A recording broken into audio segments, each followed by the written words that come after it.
2016 ജനുവരി 7 വെള്ളിയാഴ്ചയാണെങ്കിൽ 2016 May 1 ഏത് ദിവസമായിരിക്കും?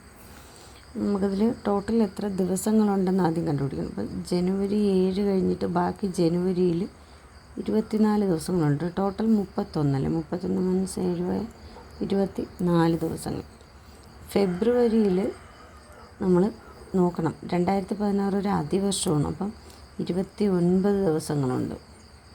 അടുത്ത മാർച്ചിൽ നമുക്ക് 31 ദിവസങ്ങളുണ്ട്. ഏപ്രിൽ 30. മെയ് 1 വരെയാണ് കണക്ക് കൂട്ടാൻ പറഞ്ഞിരിക്കുന്നത്.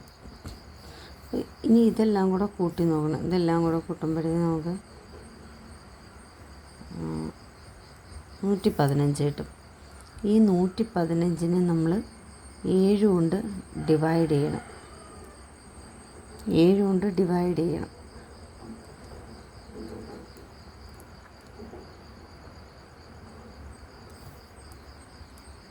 ഈ കിട്ടുന്ന ശിഷ്ടമാണ് നമുക്ക് വേണ്ടത്.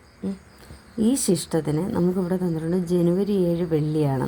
അപ്പോൾ ഈ വെള്ളിയാഴ്ചയുടെ കൂടെ വെള്ളി പ്ലസ് ഈ 3 ശിഷ്ടം കൂടുമ്പോൾ വെള്ളി കഴിഞ്ഞ് ശനി 1, ഞായർ 2, തിങ്കൾ 3. അപ്പോൾ തിങ്കളാണ് നമ്മുടെ ആൻസർ.